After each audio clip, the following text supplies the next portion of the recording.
Welcome back. Joining us now is CEO of PAM Health, Tommy Beyer. Hi there, how are you? Good. Thank you for coming with us today. Thank you. So let's talk about the stroke program. Tell me a little bit about it.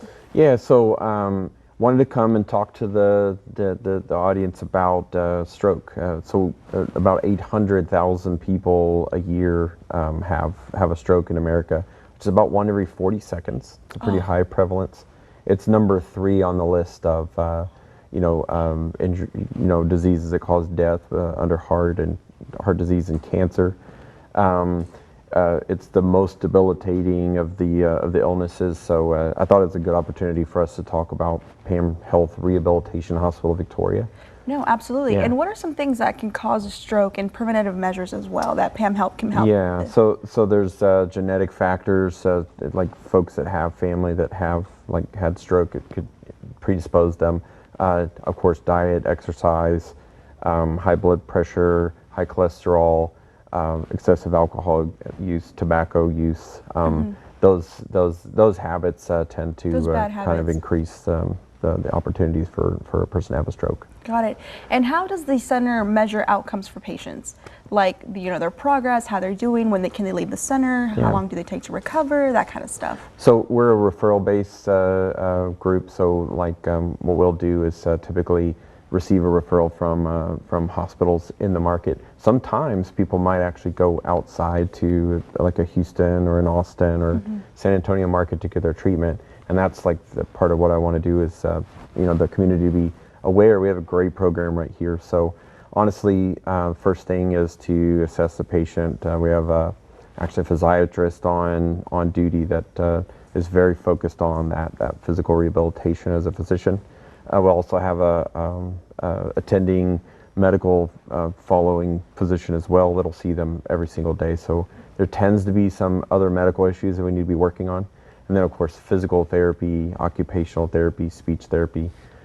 We actually do have access to some neuropsychology, psychiatry services that we will always utilize on those patients, because there's just a whole myriad of things that end up happening once the stroke hits. So yeah. It sounds like you guys have a really well equipped center here going on. So let's talk about patient care and about the team that you guys have at PAM Health. What about PAM Health makes it so unique?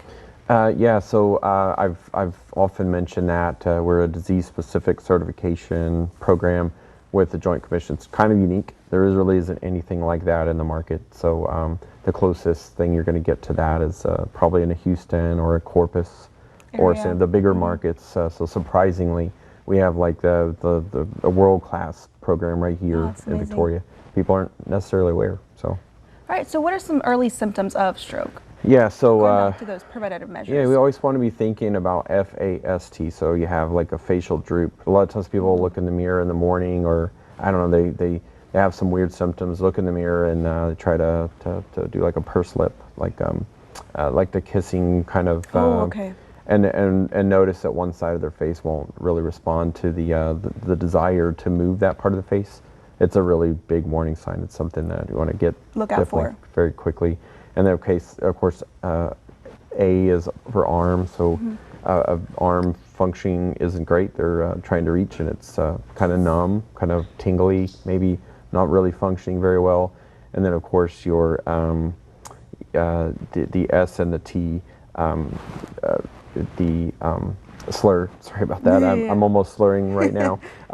So a slur, sometimes when your speech might not be clear and intelligible. We've seen that sometimes on television. Somebody might be having something that looks like a stroke, that they're trying to get those words out and they just don't come. They kind of freeze up a little bit. They kind of stun. That's right.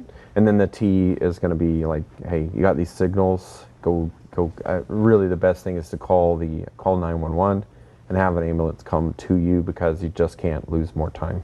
Got it. Yeah. Well, Tommy, thank you so much for being with us today. It's been incredibly informational, so I appreciate your time. All right, thank you.